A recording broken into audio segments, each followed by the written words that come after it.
What's up, my Essential Unit? It's Essential Man here. So this is my review of WWE Backlash 2020. So I'm going to start with the kickoff show match. We've got the United States title match between Apollo Crews versus Aronde. You got Kevin Owens on commentary.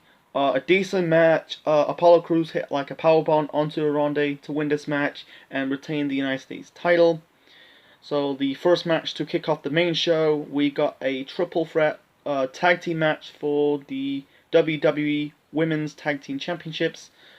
Bayley and Sasha Banks defended the belt against Alexa Bliss and Nikki Cross versus the Iconics. A good match, a good opener. Every tag team, had their moments in this match.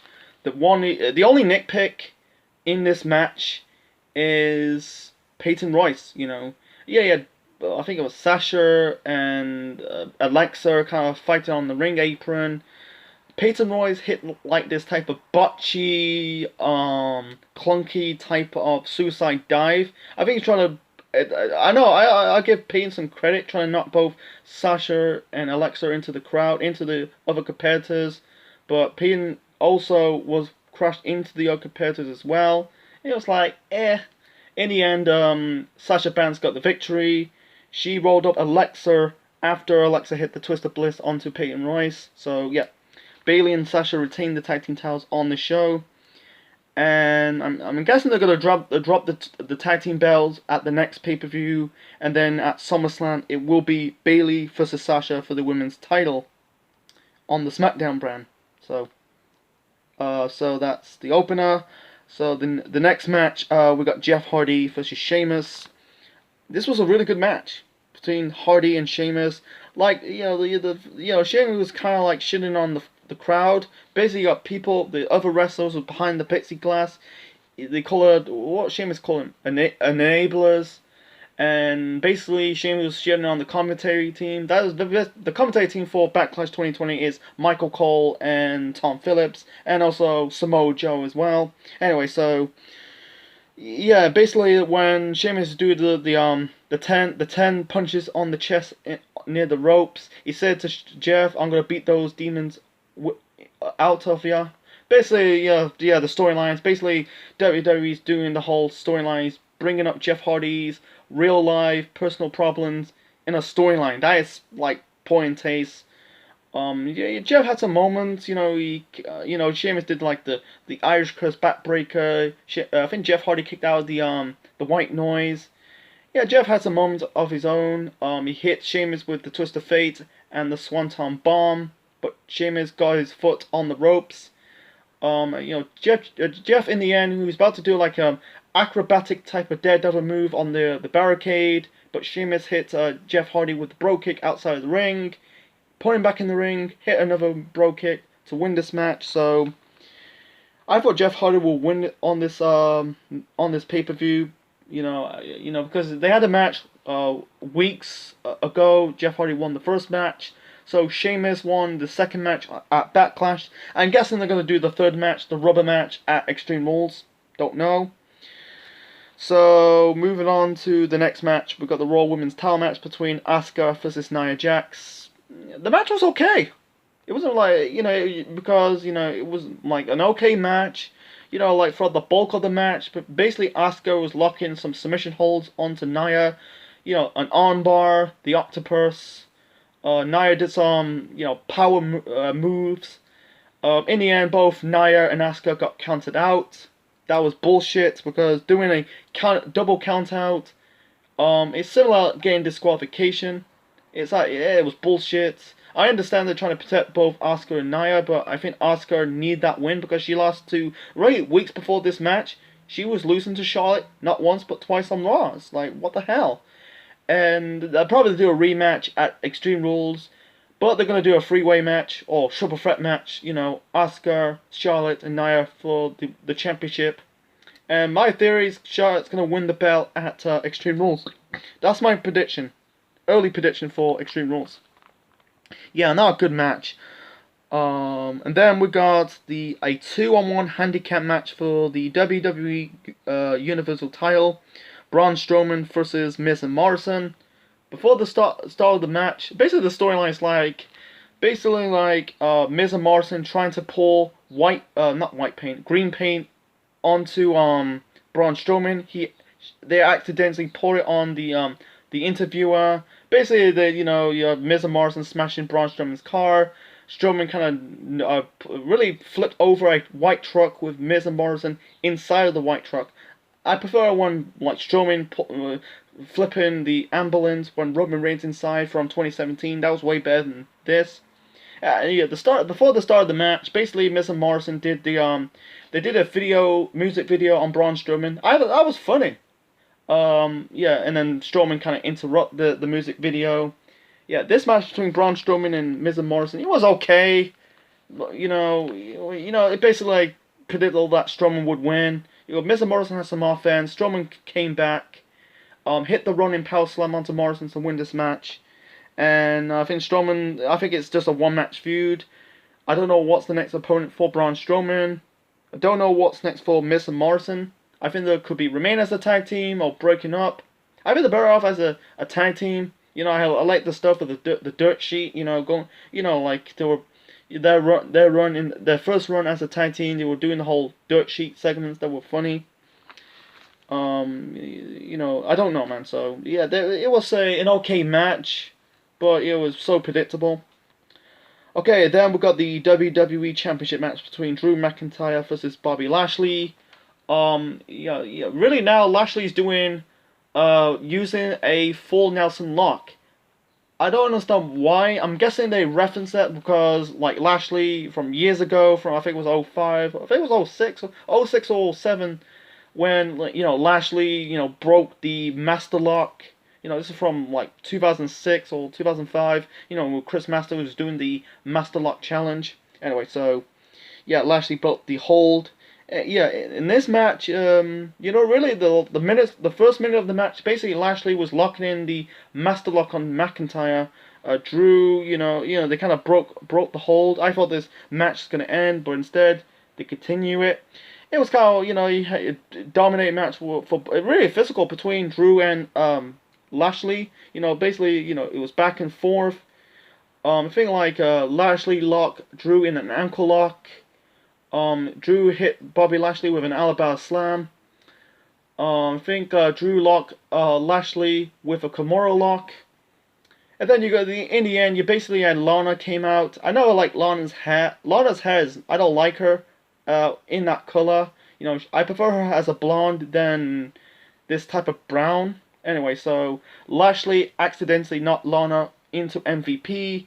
McIntyre hit the hit the Claymore kick to win this match and retained the WWE Championship. Yeah, it was a really physical match, good match, better than the last two matches on the show. That was the women's title match between Asuka and Nia, and the handicap match between Braun versus Miz and Morrison. And Drew says about, I want to see the real Lashley, but you bring your baggage. I'm going to be the WWE champion for a really long time, so we don't know about that. So they could do a rematch at Extreme Rules, but I don't know. So it's back in the drawing board for Bobby Lashley. And then now we got the fucking one of the crappy segments. I don't know. It was a crappy match. I don't really call it a match. It's more of a segment. We got the Street Profits versus the Viking Raiders. This was fucking crap. I'm sorry, it was not that good. You had some fun moments. Basically, you had one of the member of the Viking Raiders kind of bowling ball one of the members of the Street Profits. I think it was Angelo Dawkins or Mortius Ford in the balls. That was funny. Yeah, they went through a fucking glass door, and there were a lot of skits like eating chicken legs. There were a lot of chicken leg eating jokes in this segment, I have to call it. Playing golf, playing bowling, there were a lot of fucking montage and flashbacks. That is fucking shit. And also, they were fighting ninjas. Ninjas, I'm telling you, man. They teamed up a bit. And to fight all the ninjas, you got Akira Tozawa as the leader of this group of ninjas. And then you got this big black guy dressing up as a big ninja. That was, oh my god. This is basically shit. Basically, it did reference to Star Wars. Basically, like, I think it was Ivor or Eric using like the Force Instead of a lightsaber, it's a fucking chicken. They were fighting on the truck into like this dumpster. It basically had some another flashback montages of girls talking about really giving like a compliment for the Viking Raiders. You look cute, you look cute, and I think one of the women says to one of the members of the Viking Raiders, "You not so much." And then you got this referee, female referee says, "You got another match," and then you got this type of crocodile type of creature in the skip. And the match was faded to black. Fucking shit. Absolutely. I'm sorry. The one match they should have done it on the pay-per-view was Daniel Bryan versus AJ Styles, the crowning of the new IC champion. They did it on SmackDown for free instead of doing this on a pay-per-view. I don't understand this, man. I'm sorry. I'm sorry. This should never be on a pay-per-view. This should be on Monday Night Raw that people spending a lot of money. I don't understand this. Basically, WWE throughout the years, they're just mooching off Matt Hardy. Because Matt Hardy coming out this shit first. With Broken Universe thing, with the deletion matches first. And then WWE start doing it with the WWE's version of the deletion match from 2018. And now they're doing like, this is worse than the Money in the Bank ladder match from 2 months ago. Not 2 months ago, a month ago, sorry. That is just, I'm sorry, it's just crap. It's fucking stupid. They were not even fighting. And why, just like, why? Why are you putting AJ Styles and Daniel Bryan on SmackDown and putting this segment on a pay-per-view that people spend a lot of money? It's just completely bogus and bullshit. So, yeah, it's just like, what the fuck, Vince? What the fuck? I don't like the Street Profits. Basically they're just a rip-off version. Basically it's a PG version of the Private Party. It's basically just a shitty version of the Crime Time, and also the PG version of the Private Party. I like the Private Party from AEW, but go on, they're fucking annoying as fuck. The Viking Raiders, I'm okay, but I think, they were the tag team champions, but they took the belt way off them, like a year ago. And also, why they call them the Viking Raiders, they were the War Raiders. Before, when they got called up to the main roster and say, hey, let's make them as Vikings, man. Are you joking, man? Just, I'm not going to get into it, man. So, yeah, this had no, it was not even pay-per-view worthy to be on a pay-per-view that people spend a lot of money, man. I think, if it was, if they didn't have the COVID-19 pandemic, the fans will completely shit on it, man. This is worse than, like I said, worse than the Money in the Bank ladder match from last month. And even this is worse than the House of Horror match from 2017 between Randy Orton and Bray Wyatt. I'm sorry, this is stupid. Anyway, that's my shtick on with it. And let's move on to the main event. The main event, we got the greatest wrestling match ever. Edge versus Randy Orton. What they did is, the beginning of the match was so absurd. Basically, they pipe up the crowd chant. And what's the point having wrestlers from down in NXT, really some wrestlers from developmental or NXT, behind the plexiglass? What's the point? And also, you got Charles Robinson wearing the old referee outfit from from the 80s and the 90s. And also, the one thing kind of like adds salt to injury, you got this microphone with the original MSG. MSG stands for Madison Square Gardens, with pipe audio with Howard Finkel's voice. I understand they're paying tribute, but this was completely poor in taste. I think, like I said, if they didn't have the COVID-19 situation, the fans will completely shit on it. They'll shit on it. Because I know it's paying tribute, but it's just kind of like, really? You're doing this? Basically past Howard Finkel doing the intros of Randy Orton and Edge in the past. So anyway, so this match was really I'd say this is match of the night, man. I don't say this is not. I can't really say this is the greatest wrestling match ever, but this was a really solid main event. It's like Edge did like a move off the ring apron onto Randy Orton. Orton kind of busted wide open, That was good, and I think like minutes later, really Edge, not Edge, Orton said to Edge, "I'm going to fucking kill you." I watched it on the network. They didn't really bleep the when Orton sweared. That's good. And also they were paying tributes to past wrestlers like Orton did the Three Amigos. It's really funny. Like a decade and a half ago, he said to Rey Mysterio, "Eddie's not in heaven, he's in hell." And Edge did his own Three Amigos of his own. And let's see, Orton did the pedigree. Edge did the angle slam, and no, I think Orton did the angle slam. Edge did the rock bottom. Edge did the Unprettier or the kill switch. Basically paying tribute to Christian. Basically, like, it's reference of Orton's feud with Christian in 2011. This was a really good match. You know, I don't know, it's spamming the kickouts. I think like Edge kick out Orton. I think Edge kicked out 2 RKO's. I think Edge kicked out. I think Orton kicked out 2 spears.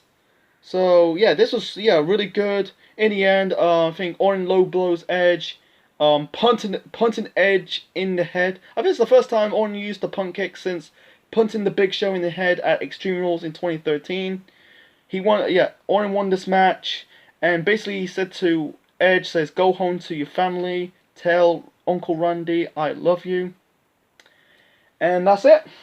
So anyway, this match, my final rating for Backlash 2020 is I'm gonna give it a 7 out of 10. I think this was a really good show.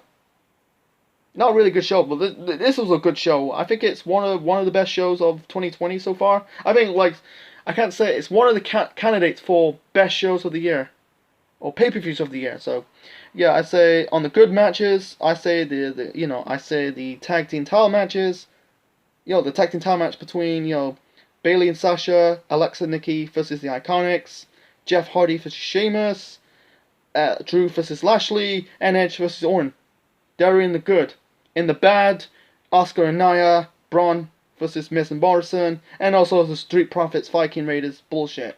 So, and also I'm gonna put a poll. So the poll is up. It says, is the Randy Orton Edge match the greatest match ever? Is it did it deliver? Yes, no, or don't know. So that's up to you. So okay, that's my review of Backlash 2020. Leave your thoughts on the comment section below. Smash the like button and subscribe to the Central Man Network on YouTube. And this is the Central Man officially signing out. Check you later.